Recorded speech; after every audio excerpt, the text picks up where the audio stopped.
Chapter 7. Dara. Dara studied the smoky map of Daevabad he'd conjured, using his fingers to spin it this way and that as he thought. On the chance we do find a way to pass the threshold and cross Daevabad's lake, getting into the city itself poses the next problem. He glanced up at his band of warriors. He'd chosen the group carefully, his 10 cleverest, the ones he was grooming for leadership. What would you suggest? Artemis paced the map, almost stalking it. Is there a way we could scale the walls? Dara shook his head. The walls cannot be scaled, nor can they be tunneled under or flown over. Anahid herself raised them. May she be blessed. Merdanye spoke up, nodding at the city gates.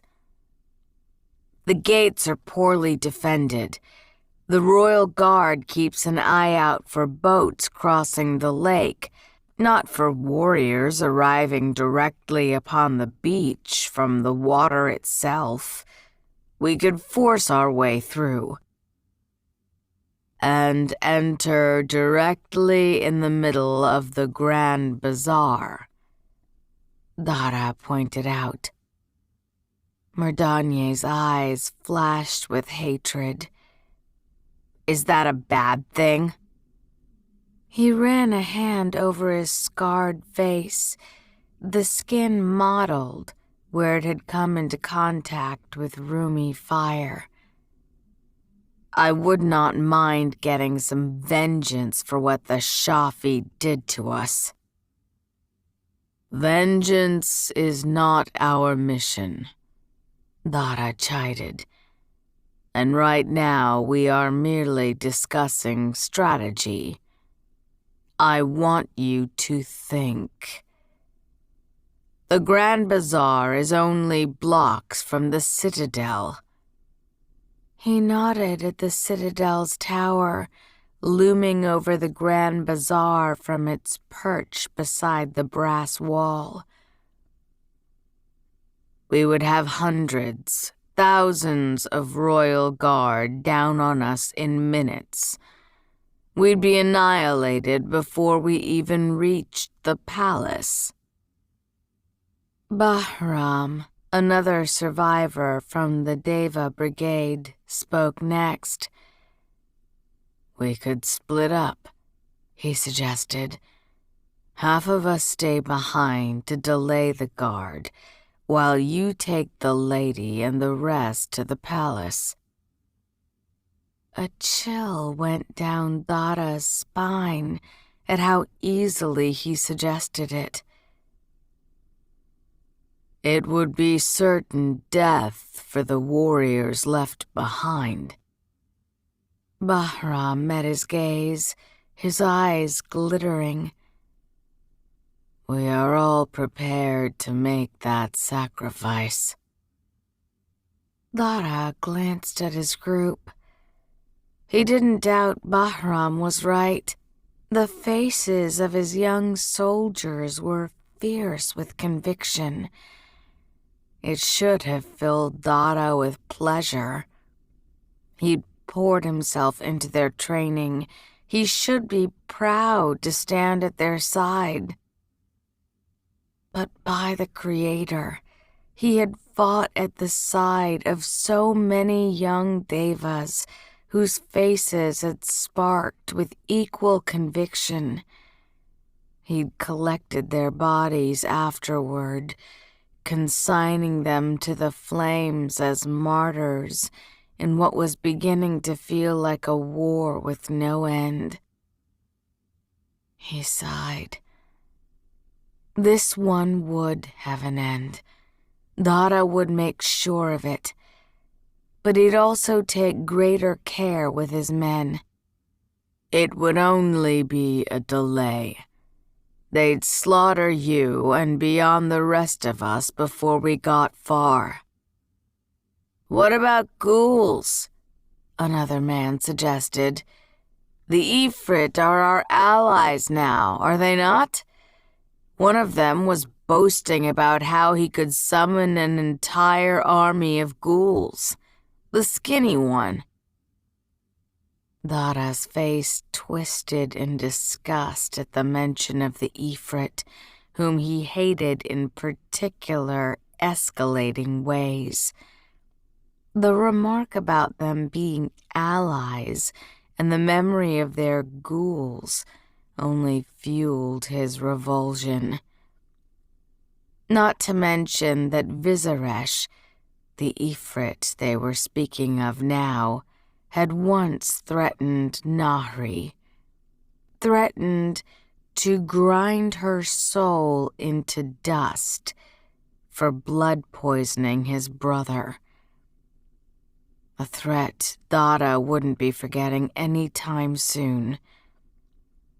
I do not wish to see those foul things in our city, he said shortly. Artemis grinned. The ghouls or the Ifrit? Dara snorted. His soldiers were all like family to him, but he had a particular fondness for Artemis, whose innate talent with a bow had come a long way under Dara's careful hand, and who'd managed to keep her good humor even during the hardest of training sessions. Both, he replied.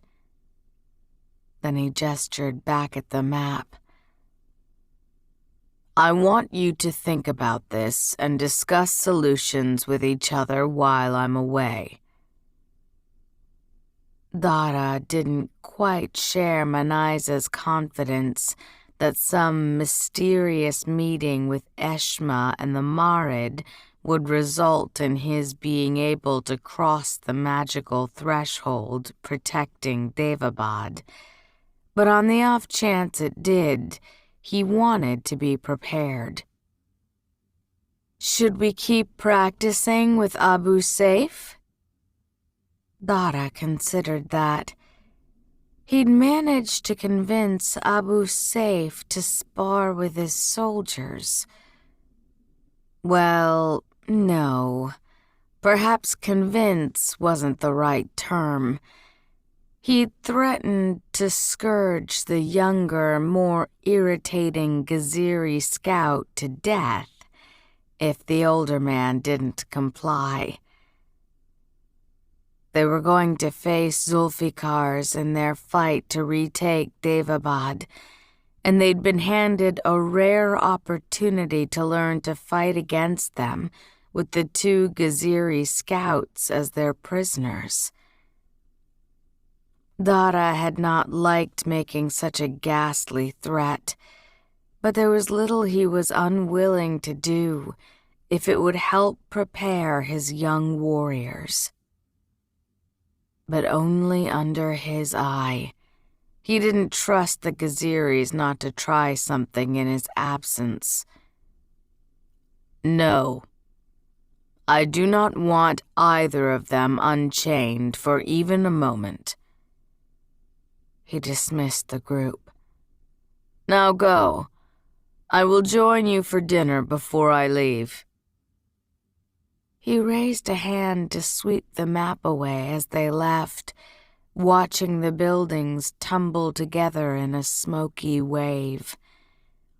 The miniature palace collapsed, the citadel's tower dissolving over the wall. Dara stilled. He snapped his fingers, conjuring and then crushing the tower again, letting it topple. It was tall enough that the upper half could crash through the wall, ripping a hole into the heart of the citadel itself, and creating an entrance into the city. That is magic beyond me. Manaiza might think him invincible, but Dara was learning that the fantastic tales told about the powers of their mighty ancestors in the time before Suleiman were best taken with a little salt. He was willing to break himself to reclaim Daevabad, but he couldn't afford to exhaust his magic at the very beginning of the invasion. He tucked the idea away, crossing to the large carpet rolled in one corner. Dara hadn't flown one in years, not since journeying to Daevabad with Nahri. He ran a hand down its woolen length. I will find a way to get back to you. I promise. But first, Dara had a meeting with the devil himself. He and Manaiza flew east, traveling across a stunning landscape that spread before them like crumpled silk, emerald hills and dusty plains blending into each other, marked by deep blue lines of twisting rivers and streams. The sight brought Dara a rare peace. Chaizur, the Piri who'd once nursed him back to health, had tried to teach Dara to appreciate such moments, to let the solace and beauty of the natural world sweep him away. It had been a difficult lesson to internalize. The first time he'd been brought back, Dara had awakened to the news that his world had died 14 centuries earlier, and that he was nothing but a blood-soaked memory to his people. Not to everyone. It was impossible to sit on this rug as it cut through the sky and not think of the first days he'd spent with Nahri, days that had driven him to drink. He'd found her very existence a scandal, physical proof one of his blessed Nahids had broken their most sacred code and lain with a human. That she'd been a cunning thief who lied as easily as she breathed seemed proof of every negative stereotype Dara had heard about the Shafit. But then she became so much more. He had felt shockingly free with her, free to be a normal man and not the celebrated Afshin or the despised scourge. Free to exchange flirtatious barbs with a quick-witted, beautiful woman, and delight in the unexpected stirring her magnetic, mocking grin caused in his shuttered heart. All because Nahri hadn't known their history. She was the first person Dara had spoken to in centuries who knew nothing about his past, and so he'd been able to leave it behind. He'd known theirs was foolish affection, had known it couldn't last, and yet Dara had been desperate to keep the worst from her, a decision he still regretted. Had he been honest with Nahri and confessed it all, given her a chance to make her own choice, he could not help but wonder if she would have chosen to escape Daevabad at his side without him putting a blade to Ali Zaid al-Qahtani's throat. Not that it mattered now. Nahri had seen exactly what Dara was on the boat that night. "Are you all right?" Startled, Dara glanced up to find Manaiza watching him, a knowing expression on her face. "You look to be contemplating something weighty." Dara forced a smile. "You remind me of your ancestors," he said, evading the question. "When I was a child, I used to think they could read minds." Manaiza laughed, a rare sound. "Nothing so fantastical. But when you spend 2 centuries attuned to every heartbeat, skin flush, and inhalation that surrounds you, you learn to read people." She gave him a pointed look. "The question remains." Dara flinched. At first glance, there wasn't much resemblance between Manaiza and her daughter.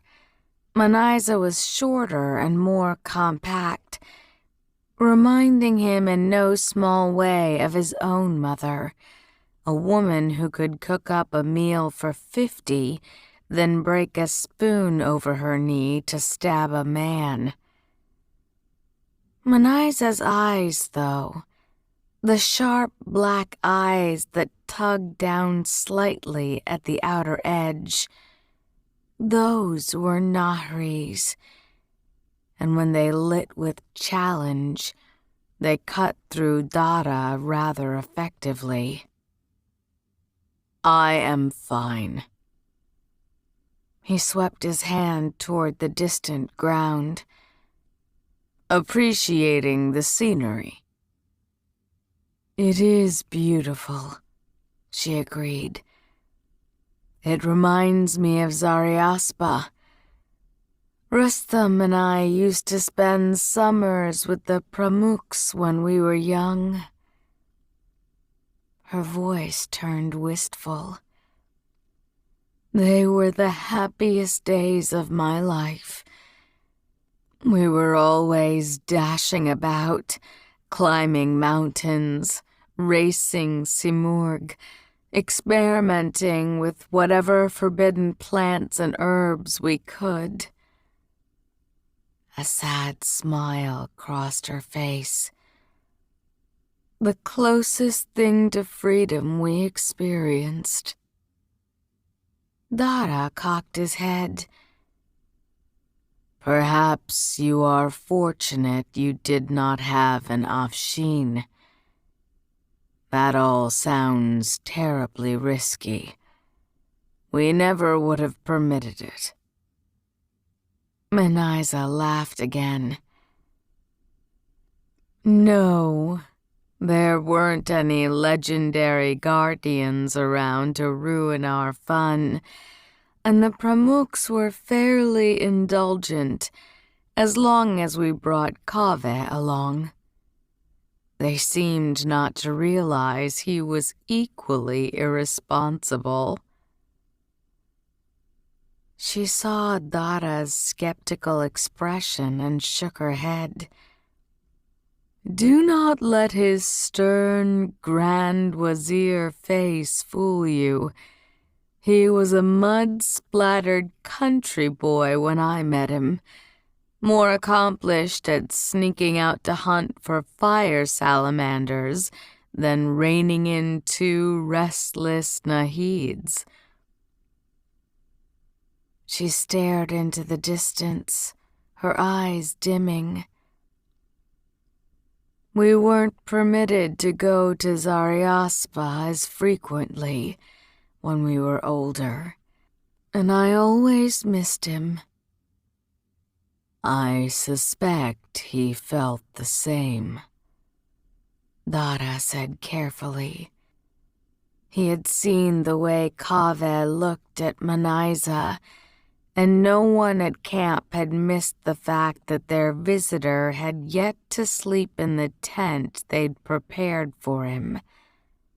That had thrown Dara. Clearly, the prim Grand Wazir did have a hidden side. "I am surprised you didn't bring him with us." "Absolutely not," she said at once. "I don't want the Ifrit to know anything more than necessary about him." Dara frowned at the fierceness in her voice. "Why not?" "Would you die for my daughter, Dara Yavahush?" The question surprised him, and yet the answer was already leaving Dara's lips. "Yes, of course." Manaiza gave him a knowing look. "And yet, would you let her die for you? Suffer for you?" "She has already suffered for me." "Not if I could help it," Dara said quietly. "Precisely. Affection is a weakness for people like us, a thing to be concealed from those who would harm us.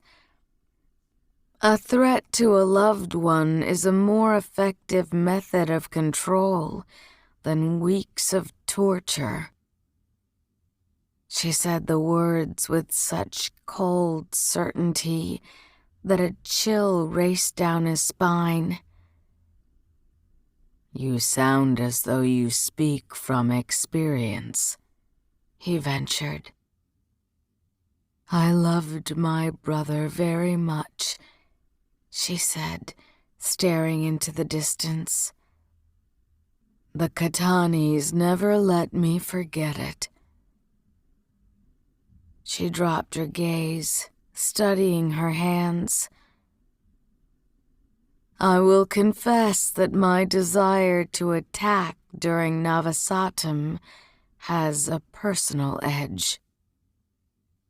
"How so?" "Because Rustam spent the last one in the dungeons.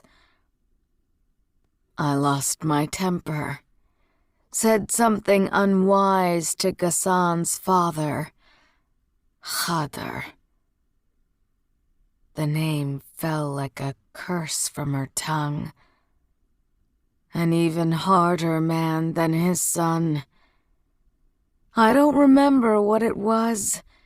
Petty nonsense from an angry young woman. But Khadr took it as a threat. He had my brother dragged from the infirmary and thrown into a lightless cell at the bottom of the palace. They say..." She cleared her throat. "They say that the bodies of those who die in the dungeon aren't removed. You lie with corpses." She paused. "Rustam spent the entire month of Navasatam there. He didn't speak for weeks, even years later. He could only sleep if lamps were blazing all night long." Dara felt sick. He thought unwillingly of his sister's fate. "I am sorry," he said softly. "As am I. I've learned since that anonymity is far safer for those I love." Her mouth twisted bitterly, though not without its own cruel drawbacks. He hesitated. Manaiza's words indicated something that he couldn't let pass. "Do you not trust the Ifrit?" he asked. He'd made his poor opinion of the Ifrit clear more than once, but Manaiza never wanted to hear it. I thought they were your allies. They are a means to an end, and I do not trust easily.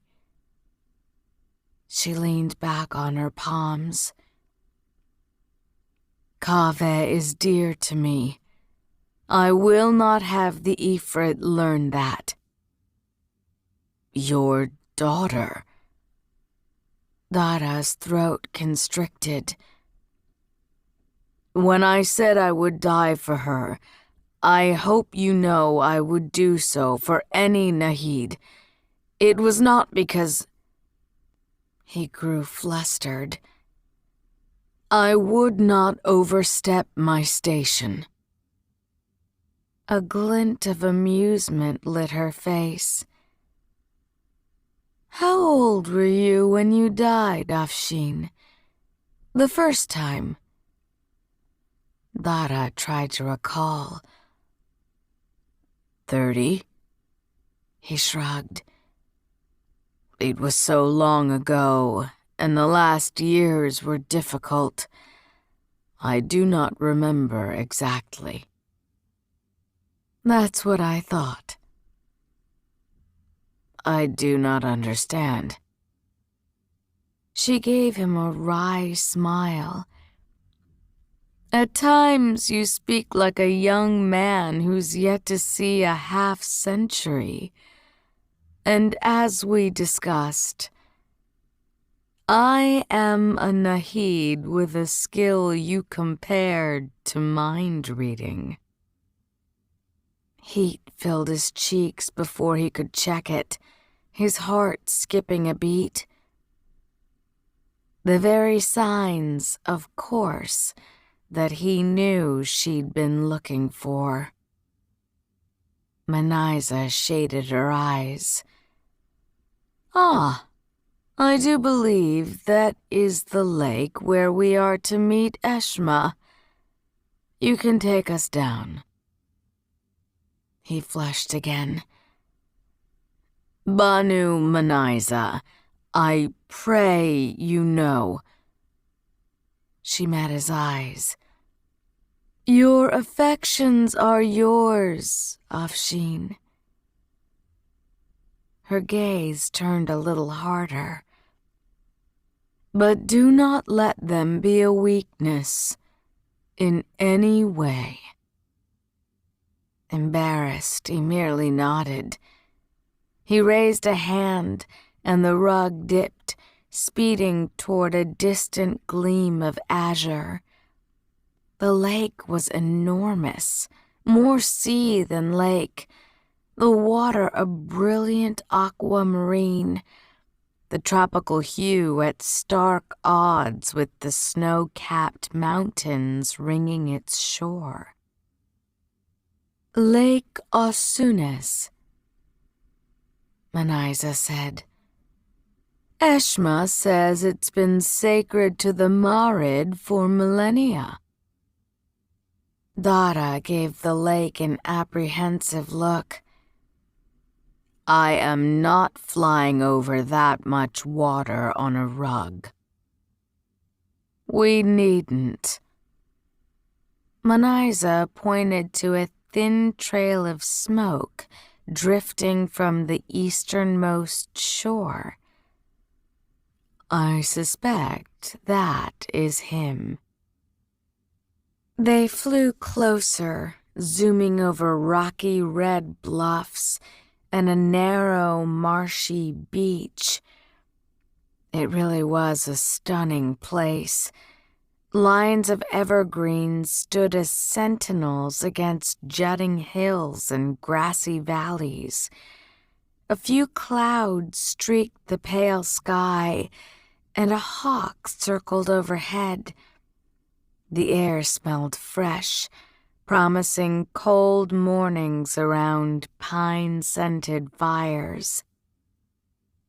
Longing stole into his heart. Though Dara had been born in Daevabad, This was the type of country he loved. Open skies and staggering vistas. One could take a horse and a bow and disappear into a land like this, to sleep under the stars and explore the ruins of kingdoms lost to time. Ahead, a fire blazed on the beach, the flames licking the air with a bit too much malicious delight. Dara inhaled, catching the scent of ancient blood and iron.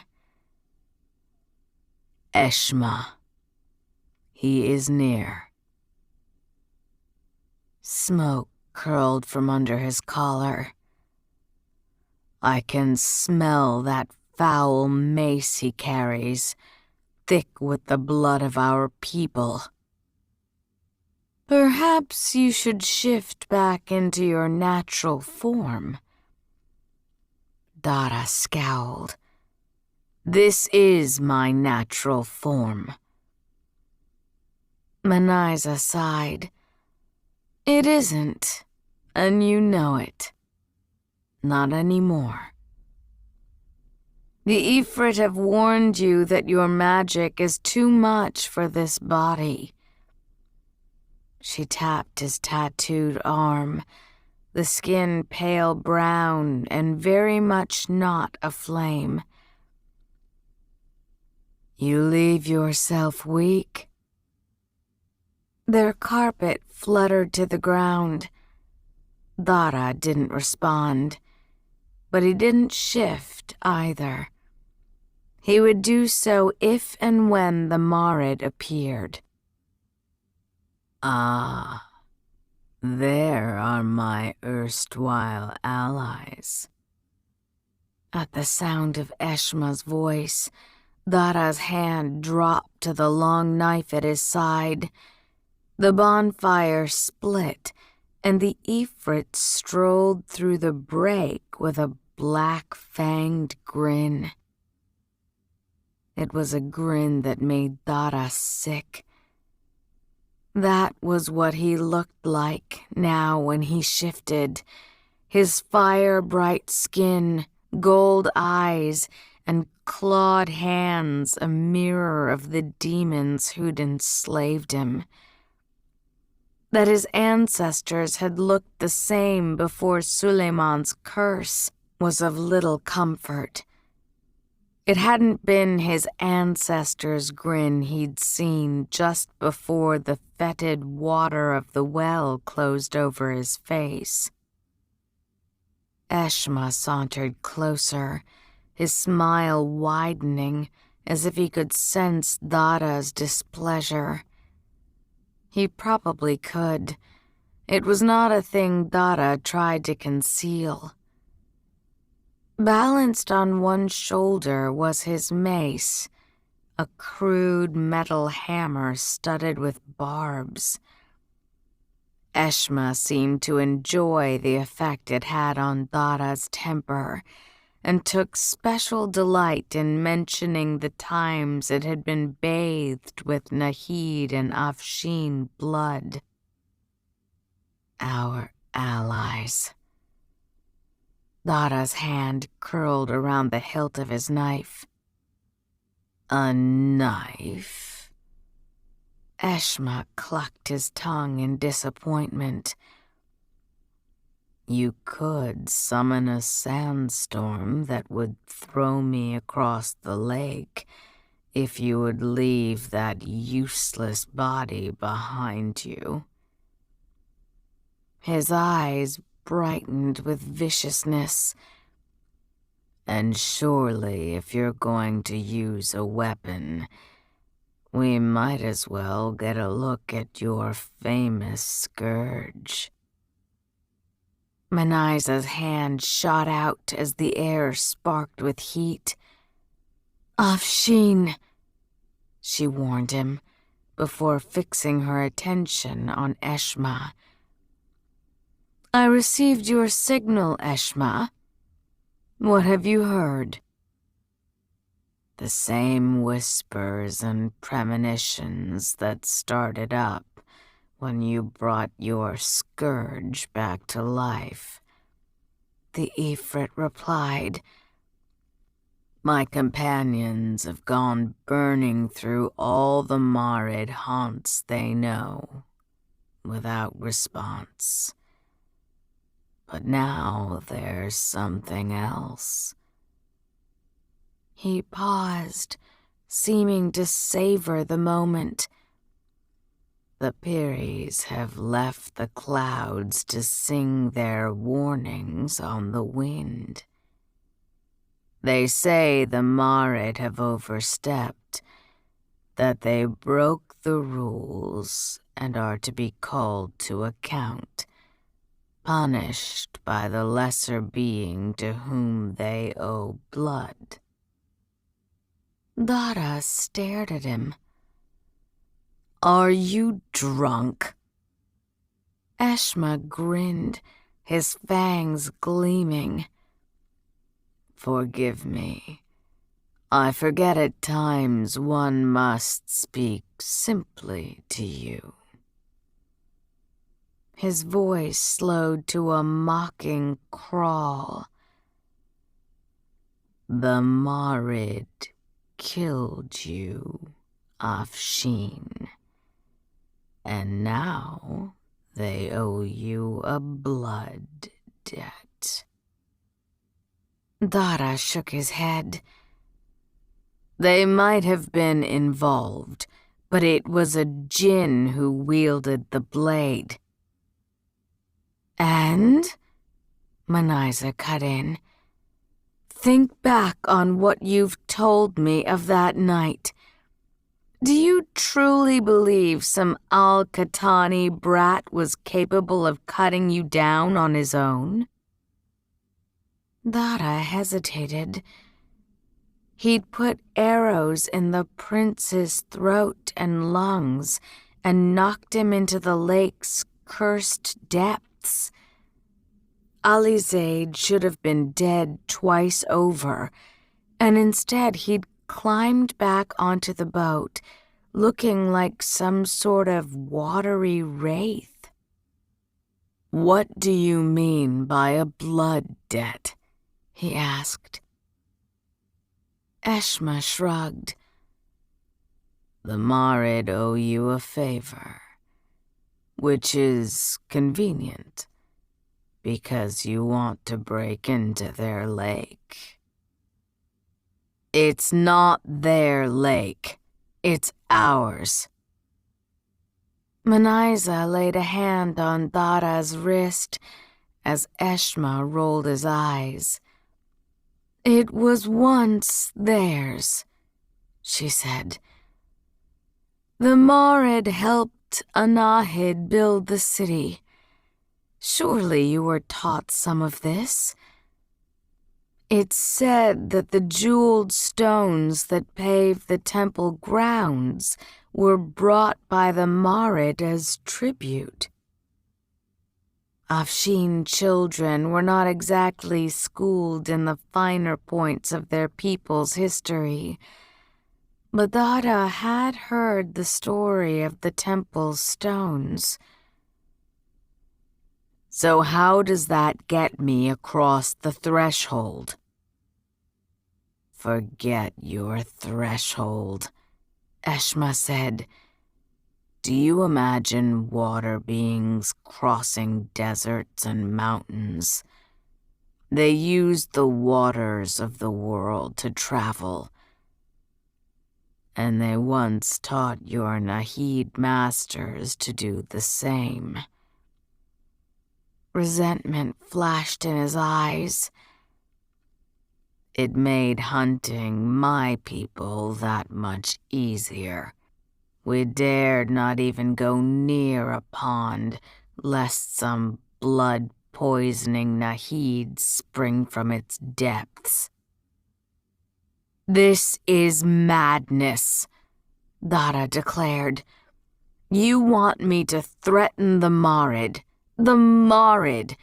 beings capable of turning a river into a serpent the size of a mountain, based on the supposed whispers of Peris and tales of a legendary magic neither Banu Manaiza nor I were alive to witness?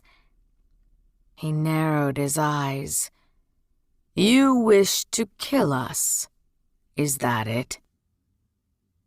If I wanted to kill you, Afshin, believe me, I'd have come up with a far simpler method and spared myself your paranoid company. Eshma replied, You should be excited. You get to avenge yourself on the Marid who killed you. You get to be their Suleiman. The comparison instantly extinguished Dara's anger, replacing it with dread. I am no Suleiman. The denial surged from his mouth, his skin prickling at the thought of such blasphemy. Suleiman was a prophet. He was the man who set our laws and granted us Daevabad and blessed our Nahids. Eshma burst into laughter. My, you really do rattle that off. I remain forever impressed by the training your Nahid council beat into you. Leave him alone, Manaiza said sharply. She turned back to Dara. No one is asking you to be Suleiman, she assured him, her voice gentler. You are our Afshin. That is all we need you to be. The confidence in her eyes helped calm him. But this blood debt is a good thing, a blessed thing. It might get us back to Daevabad, to my daughter. Nahri. Her face played in his memory, the betrayal in her dark eyes as Dara forced her hand in the infirmary, her screams as he was cut down. 64, Kaveh had said coldly. 64 devas who died in the chaos Dara had caused. He swallowed the lump growing in his throat. How do we summon the Marid? Violent delight danced across the Ifrit's face. We anger them. He turned away. Come. I've found something they're going to be very upset to lose. We anger them? Dara stayed rooted to the sand. My lady, this could be quite dangerous. I know. Manaiza's gaze was locked on the retreating Ifrit. You should shift. This time Dara obeyed, letting the magic take him. Fire raced down his limbs, claws and fangs bursting forth. He sheathed the knife, conjuring a new weapon from the smoke that swirled around his hips. He raised it, the familiar handle of the scourge warming in his hand. It would not hurt to remind Eshma of what he was capable of. Don't believe everything they tell you. Manaiza said, suddenly sounding on edge. The Marid, they are liars. She turned abruptly on her heel, following Eshma through the flames. Dara stared at her another moment. What would they possibly have to tell me? Bewildered, he followed her, his unease growing. Behind the veil of smoke, a figure writhed on the sandy beach. His hands and legs were bound, his mouth gagged. He was sobbing against the ball of fabric stuffed in his mouth, his wrists bloody where he'd tried to tear away his binds. Crimson blood. Manaiza spoke first. A human? You plan to use a human to summon the Marid? Not just any human, Eshma explained. A devotee of the Marid. One who was hard to find. Humans have been giving up the old ways, but I spied him conducting rituals at high tide. He inhaled, looking disgusted. He's theirs. I can smell it. Dara frowned. He could, too, as a matter of fact. Salt, he said softly. He studied the human. And something else. Like a heaviness upon him. Something dark. Deep. Eshma nodded, swinging his mace in one hand. He's been claimed. Manaiza was staring at the human, her expression unreadable. And that claim is important to them? Very, Eshma replied. There's power in worship, and the Marid don't have many followers left. They're going to be very upset to lose one. The Ifrit's plan became horribly clear in Dara's head. Lose one. You cannot mean you intend... I do not. Eshma gave them both a careful look. If I'm wrong about the blood debt, the Marid will be within their rights to slaughter whoever kills their acolyte. He held the mace out to Manaiza. This risk is yours, Banu Nahida. Dara instantly stepped between them. No. Banu Manaiza. There are rules, he stammered.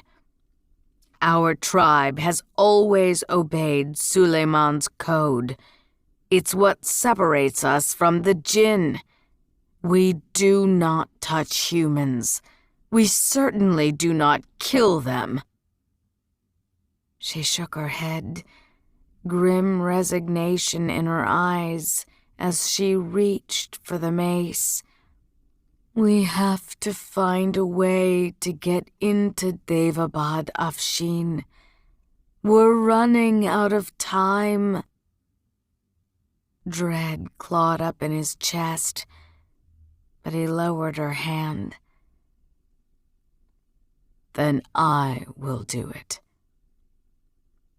This was not a sin he could let his Nahid commit herself. Manaiza hesitated, Her lips were pressed tight, her spine rigid. And then she nodded, stepping back. Dara took the mace. He headed for the human, closing himself off from the man's sobs, from the voice screaming inside his own head. He smashed his skull in with a single strike. A moment of horrified silence seemed to hang in the air. Then Eshma spoke, his voice strained. "Burn him in the water." Sick to his soul, Dara grabbed the human he'd murdered by his bloody collar and dragged him farther into the shallows. The smell of viscera swept over him. Around the dead man's wrist was a blue string knotted with jade beads. Had someone given that to him? Someone who'd be waiting for him to return? Demon.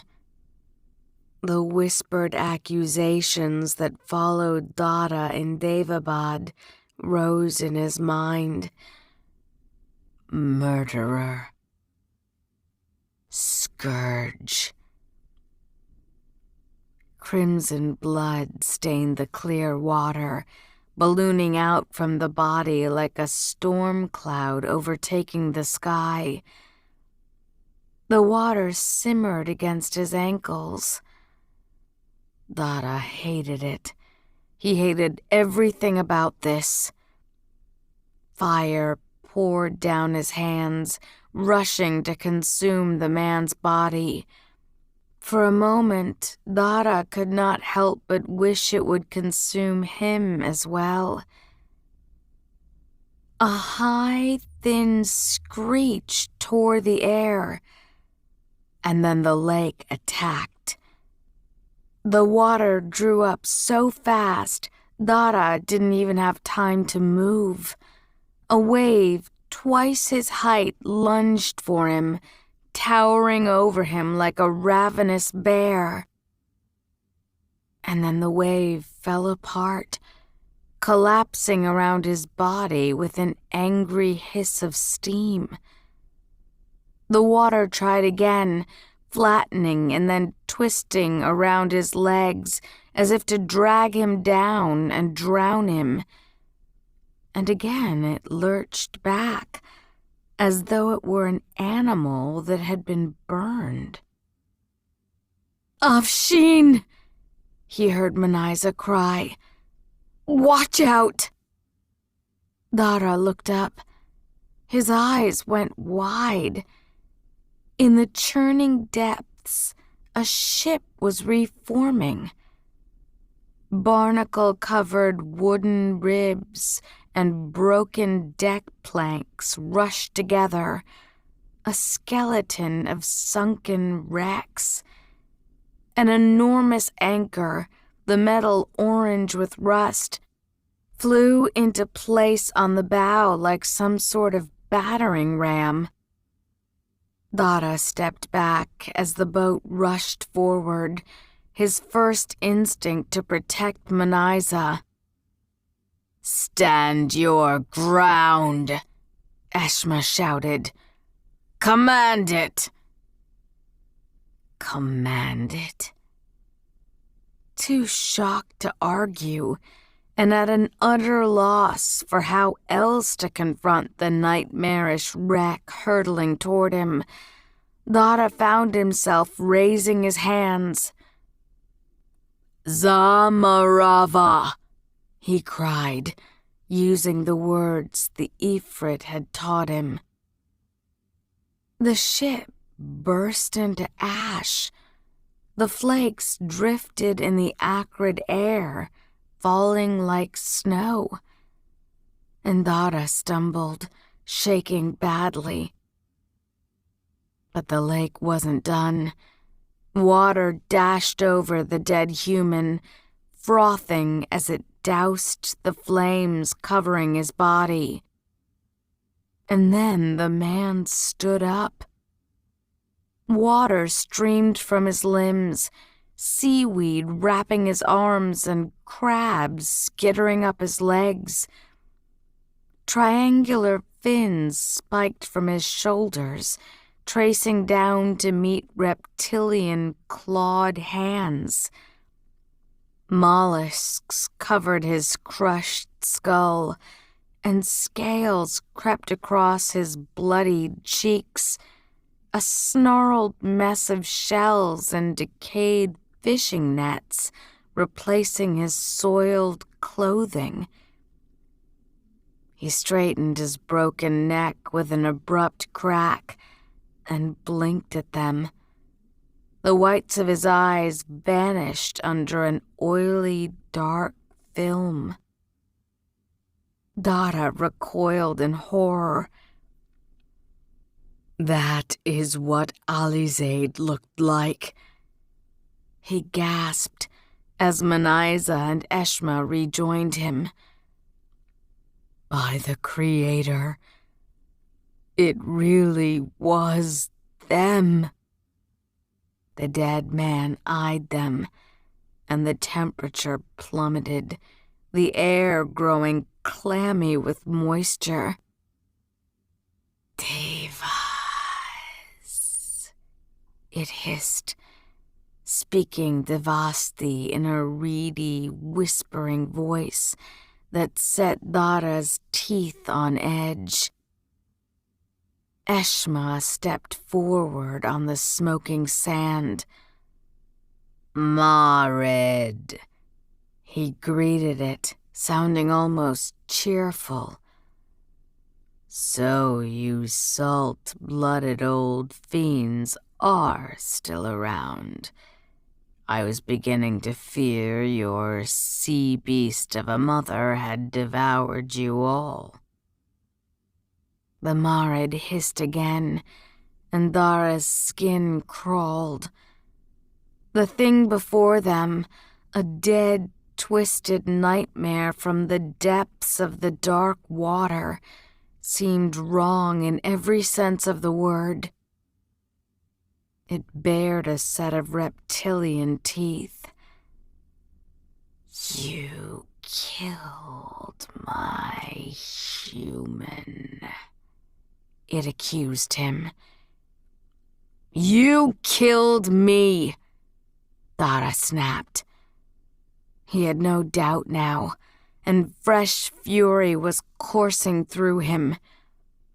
"One of you did, anyway. And for what? I did nothing to your people."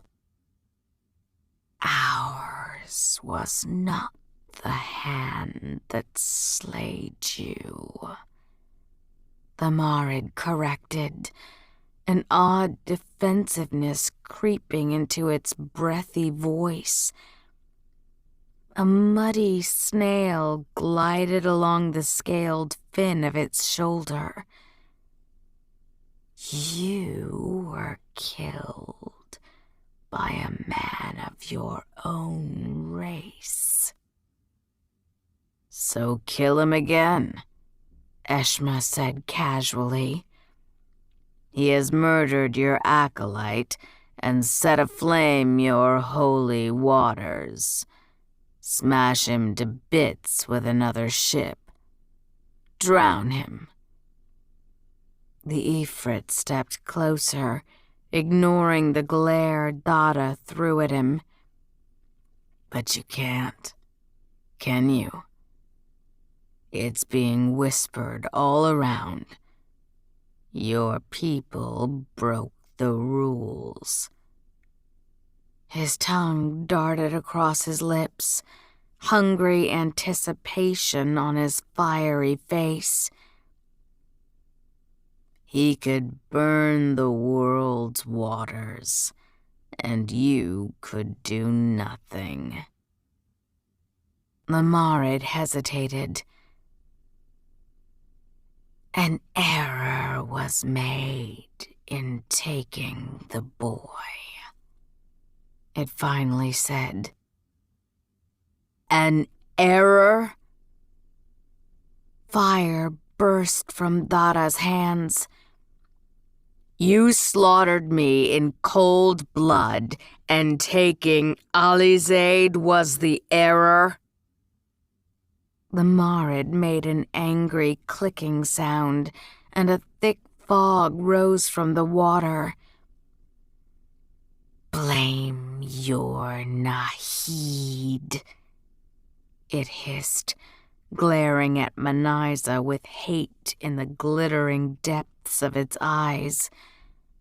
She who was warned.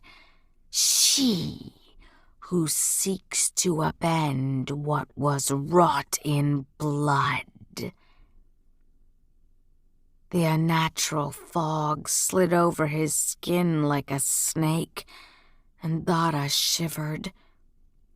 If you could see the destruction you portend, Daevabad Afshin, you would throw yourself in the sea.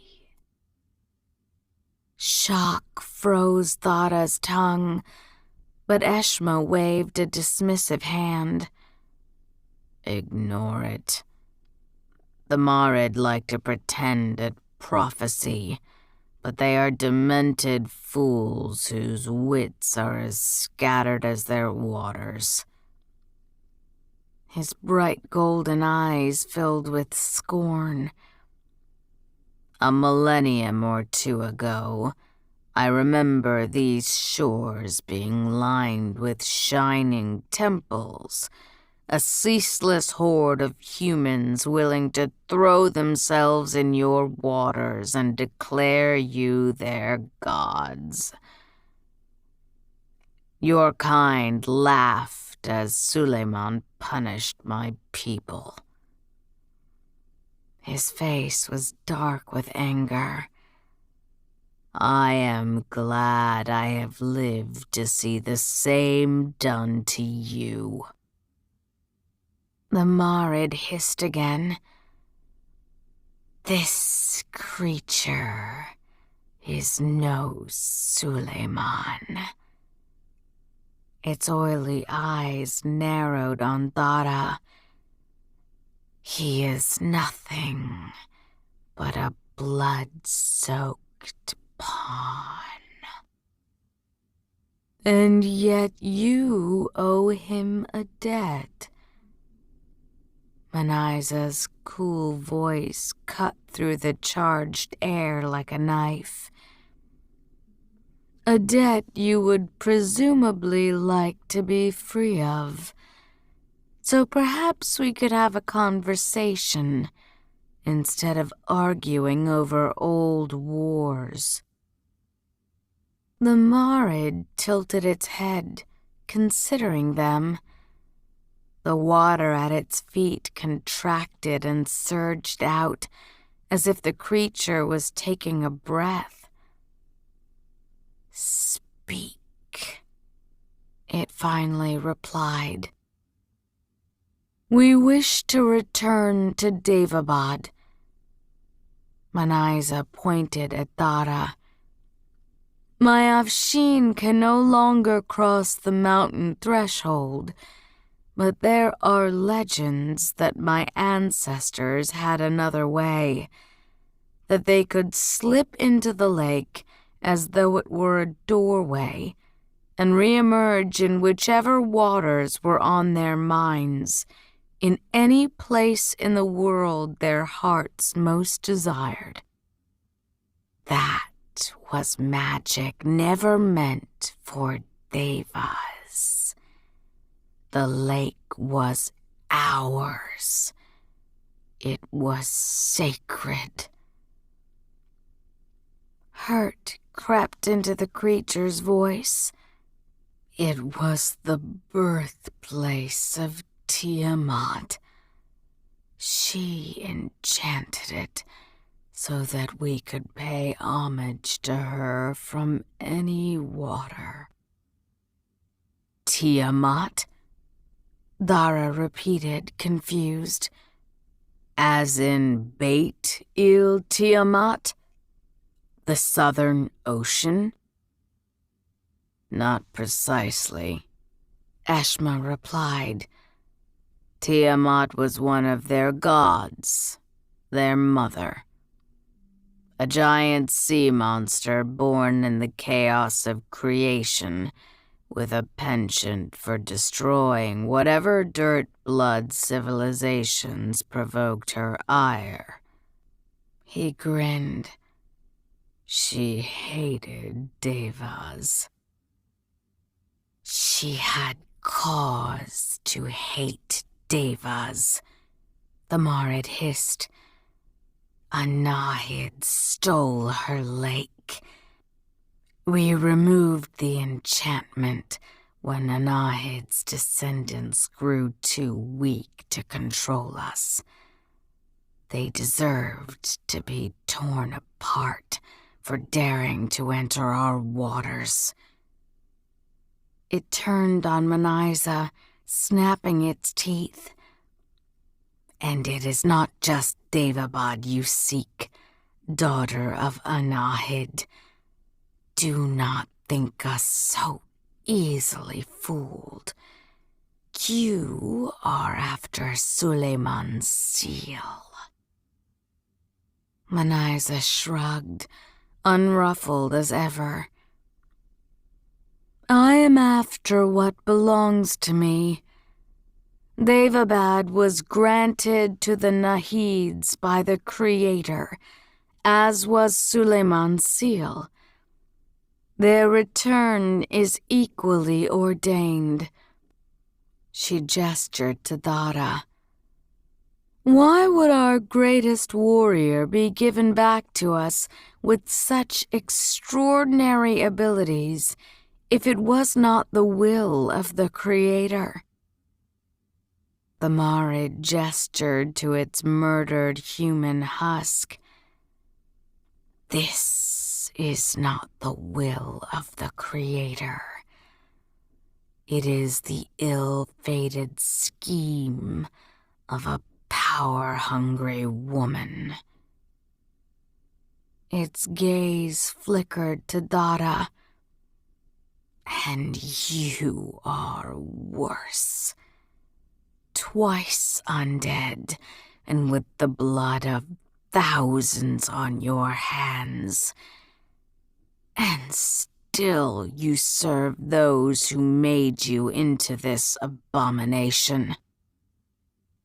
The sudden charge took Dara aback, and then it cut him deep, striking the darkest part of his heart, a shadowed part he dared not touch. There is a city called Kwai-Zi. The calm with which those words had been spoken, by an authority Dara was raised never to doubt. The screams of the people who lived there, the Shafit that the Nahid Council had assured him were soulless deceptions, the belief he'd desperately clung to until he'd met a Shafit woman, Nahri, whose company made him fear that everything he'd been told about the mixed bloods was a lie. Except Nahri wasn't Shafit. That had been the lie, a deception put in place by the very creature before him. A Marid curse, a Marid lie. Can you do it? He demanded of the Marid, abruptly done with these games. Is it possible for us to travel through the waters back to Daevabad? We will not help a Nahid retake Suleiman's seal. That is not what I asked, he said through his teeth. I asked if you could. The Marid drew up. We do not take commands from fire-born devils. That was answer enough for Dara. It took very little to call up the raw power burning bright and angry inside him. Dara had spilled so much blood, it couldn't be for nothing, and if the Marid needed to learn that lesson the hard way, so be it. He scorched the ground in a burst of heat that baked the clay beneath his feet, shaking the entire lake bed. The water churned as it came to a vicious boil, steaming away in gigantic clouds of vapor. More fire poured down his hands, dashing to consume everything that had been safely nestled in the lake's embrace. The water weeds that had been dancing, and the fossilized teeth of creatures lost to time, a pair of writhing eels, and the remains of countless fishing boats. A flock of cranes beat a hasty retreat, the frightened cry of birds filling the air. The Marid howled as its sanctuary burned, falling to its knees and screeching in pain as if it had taken the blow itself. Its clawed hands scrabbled at the dust. Dara approached, kneeling at its side. He took the Marid by its chin, its skin like pebbles beneath his fingertips. He forced its oily gaze to meet his. You take commands from this fire-born devil, he said coldly. You will obey those commands, or I will burn every water you consider sacred, every place your kind has ever called home. I will reduce it all to ash and dust, and murder every human follower you have left on the wreckage of your shores. The Marid jerked free. It stared at its burning sanctuary. In the puddles that remained, writhing fish were ablaze, looking like a sick parody of a Deva fire altar. The Marid's gaze lingered on the charred remains of a water snake. When Suleiman punished your people, he shed no blood. He offered a choice. A choice to spend your penance building a temple to the Creator, not a command to take part in a war. The words came far easier to Dara now. I am no Suleiman. No, the Marid agreed. You are not. It seemed to have grown smaller, its teeth and scales dull. A moment passed, the only sound the crackling of flames. The fire was spreading to the trees, to the evergreen forest he'd briefly longed to escape into. The Marid spoke again, its voice lower. You will consider the blood debt paid if we let you pass through Daevabad's lake. A loud crack from ahead caught his attention. The flames had taken a large tree on the opposite shore. It had stood alone, a towering sentinel. But as Dara watched, it broke, shattering from its base. It fell, landing across the smoking lake like the husk of a bridge. He went very still.